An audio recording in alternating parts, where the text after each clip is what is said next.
Okay, the NFL playoffs are finally here. I'm going to mix up a little bit. I'm going to give you guys my picks for Wildcard weekend, and then I'm also going to give you guys my Super Bowl picks and eventually my Super Bowl winner.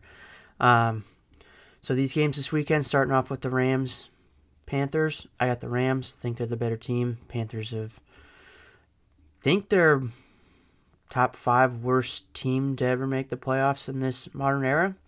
And I just think the Rams are just way better. So I'm going to go with the Rams. Over, you got the Packers and Bears. I don't think the Bears are quite ready for this moment. Didn't like the way they looked against Detroit at home last week. Packers finally getting healthy with Jordan Love. I know don't got their full lineup, but I think they're good enough to beat the Bears. And quite honestly, I think they would have beaten the Bears in Chicago if Jordan Love didn't go down. And then starting Sunday, you got the first game, Bills Jags. I got the Jags. Jags have looked like the best team in the AFC for the past month.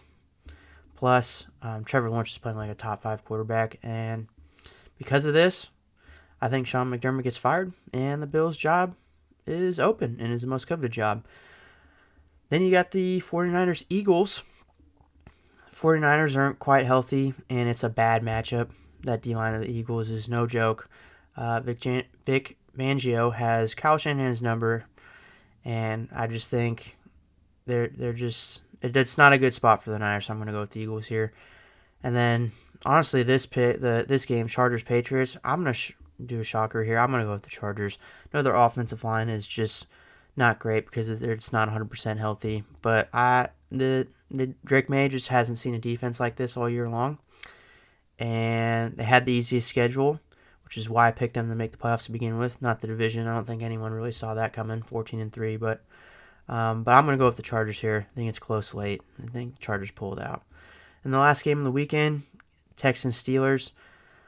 I'm going to go with my Steelers here. No one's counting us out or believing in us. Mike Tomlin on Monday Night Football is ridiculous. I think Aaron Rodgers steps up because he hasn't been in the playoffs for quite a bit of time now. And so, yeah, I think they pull it off here. AFC title game, I think, is going to be Denver Broncos-Jags rematch from a few weeks ago. And I'm going to go with the Jags here. Like I said, they've been playing like the best team, arguably in football, for the past month. And wide open AFC, why not the Jags? And then over in the NFC, I got the Seahawks and Rams, another rematch, NFC title game. I think the Rams were the better team in that game, but turnovers kind of cost it. But I think that doesn't matter here, and I think the Rams win in Seattle. So you got Jags-Rams in the Super Bowl. Well, I think this has the potential to be a very entertaining game. I'm going to stick with my original pick, and I'm going to go with the LA Rams win the Super Bowl.